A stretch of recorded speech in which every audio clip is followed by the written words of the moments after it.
का 50% अगर हमारे लोग नहीं दे सकते तो मनुवादी स्वर्णवादी कैसे देंगे 50%? एक हो जाइए। जब तक सामाजिक और राजनीतिक बैलेंस नहीं बनेगा तब तक सत्ता हमारे हाथ में आने वाली नहीं है, क्योंकि हमारे पास 90% वोट हैं लेकिन सब बिखरे पड़े हैं, विचार एक नहीं है। उन सब चीज़ों को लॉक किया और मैं इस रास्ते पर चल पड़ी और मुझे समझ में आया कि मुझे देने वाले तो बाबा थे और मैं कहाँ भटक गई और कहाँ चली गई। उसके बाद मुझे समझ में आया कि जो ये संविधान अगर ना होता तो हमारे यहाँ जो महिला है, आज किसी बेटी की शादी करते हैं फेरे लगवा के करवा देते हैं ना, पंडित जी बुलाते हैं, जी टाइम निकला, ये हुआ, सब कुछ हो जाएगा, मगर उसके जीवन में जो विवाद आता है तो कहाँ जाती है?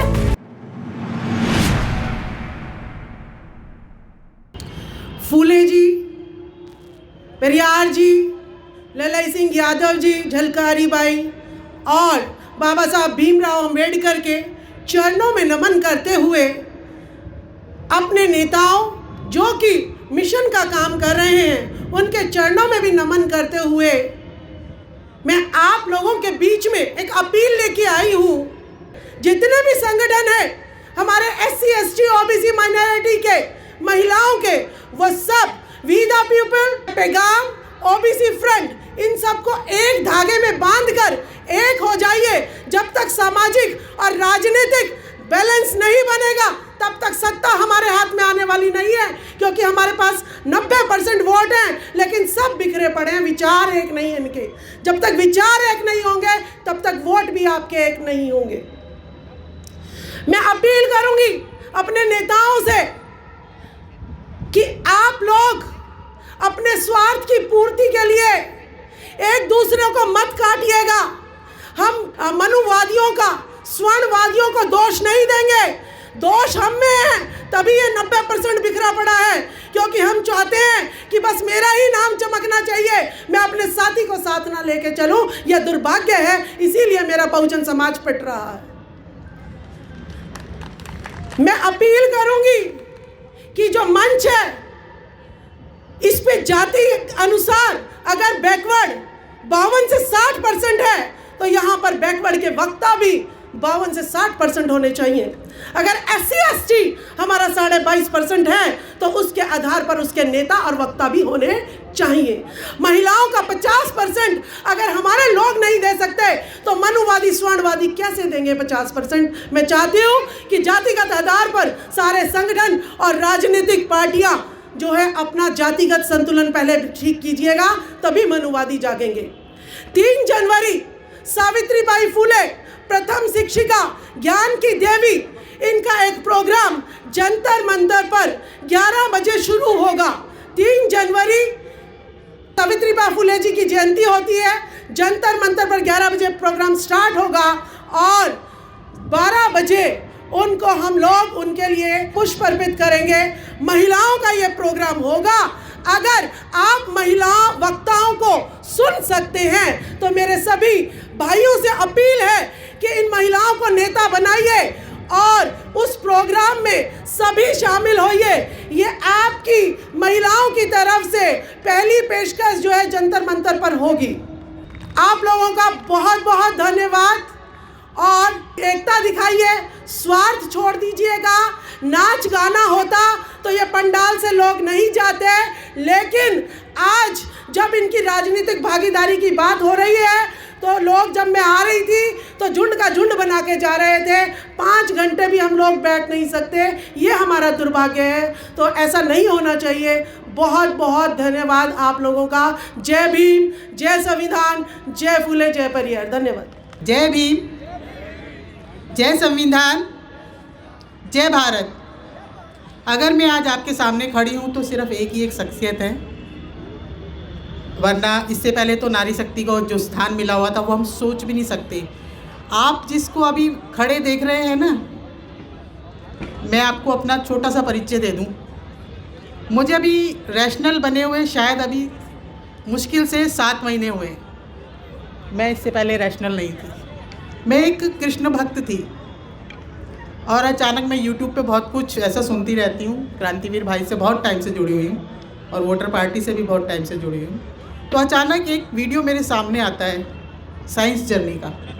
मैं उस वीडियो में एक ही शब्द सुनती हूँ कि कृष्ण काल्पनिक, ये लाइन मेरे आगे कानों में पड़ती है। मैं उस चीज़ के ऊपर एकदम से हिल जाती हूँ कि मैं तो अपनी ज़िंदगी को इसलिए बदला था कि मैं एक सच को पाने के लिए निकली थी। मैंने बहुत कुछ अपने जीवन को बदल दिया था। मैं दिल्ली की पैदाइश हूँ और 7th 8th क्लास में मैंने मॉडलिंग की थी। और आप सोच सकते हैं ऐसा बंदा अचानक जो बहुत पिक पे था और कृष्ण भक्ति में आकर उसने पूरा सब कुछ लाइफस्टाइल चेंज कर दिया था अपना, कि मैं एक सच को पाने जा रही हूँ। मगर जब मैंने वो साइंस जर्नी की वीडियो सुनी तो मुझे पता चला ये सब तो बहुत बड़ा घपला चल रहा है। वहाँ से मेरी क्यूरियोसिटी इतनी ज़्यादा बढ़ गई। मैं बचपन से हिस्ट्री के पीछे, एक पैशन है मेरा, हिस्ट्री के पीछे ही यूट्यूब पे मैं कुछ ढूंढती रहती हूँ। तब वहाँ पता चला कि मैं तो एक अंधकार से निकलकर एक गहरे अंधकार की तरफ जा रही थी। तब मेरी आंखें खुल गई और मुझे पता चला कि मैं खामखा में उस चीज़ को वो दर्जा दे रही हूँ जिससे मुझे कुछ मिला नहीं था।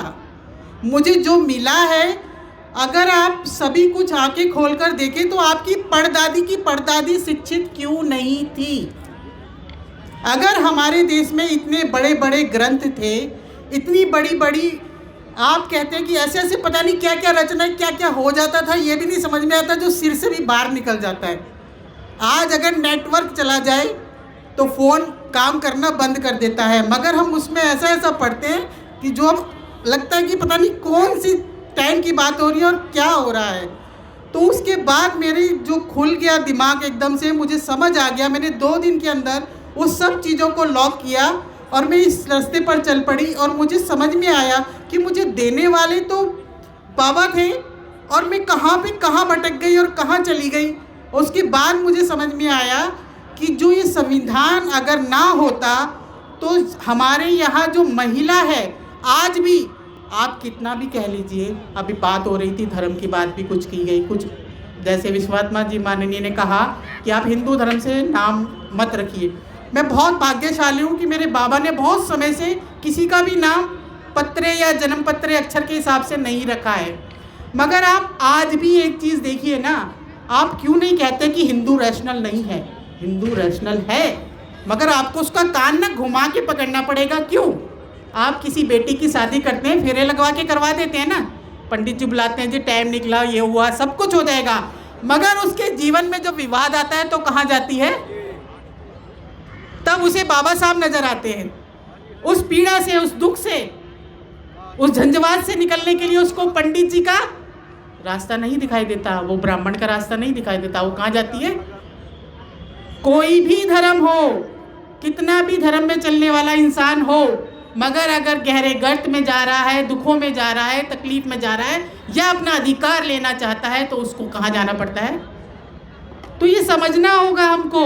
और मेरे को बहुत खेद है कि दिल्ली में ओबीसी समाज की एक बहुत बड़ी कम्युनिटी रहती है और वो संपन्न है। दिल्ली में सोच लीजिए, अगर आप ओबीसी समाज है, मैं खुद पर्सनली उसमें जुड़ी हुई हूँ, उनके पास 2-2, 3-3 लाख रुपए महीने का किराया आता है। और देखो, आज बड़ा अफसोस है मुझे कि दिल्ली में होते हुए भी वो लोग यहाँ हाजिरी लगाने नहीं आए कि आज उनके समाज के लिए कुछ सोचा जा रहा है। और मेरा एक निवेदन है अपने बड़े बड़े लोगों से, मैं तो बहुत छोटी हूँ इनके आगे, ये जो सब बोल रहे हैं ना हम लोग SC ST OBC, अब कान में ना ये अच्छे नहीं लगते मुझको।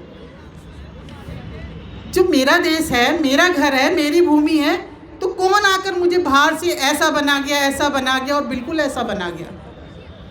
आपने बीच में एक दौर देखा होगा, यहाँ मैकडोनल्ड्स खुले थे। मैकडोनल्ड्स में मैंने ऐसे ऐसे लोगों को, ऐसे ऐसे सरनेम को देखा जो वहाँ टॉयलेट भी साफ़ करता था, वहाँ झाड़ू भी लगाता था। तो क्या हम हर चीज़ पैसे से समझते हैं? अभी विश्वात्मा सर ने बहुत अच्छी बात कही, वो फाइनेंशियली समझा रहे थे हमको कि हम कहाँ घट रहे हैं, बढ़ रहे हैं। तो जब तक पैसे की बात हमको समझ में आती है तो हमें सब कुछ अच्छा लगने लग जाता है।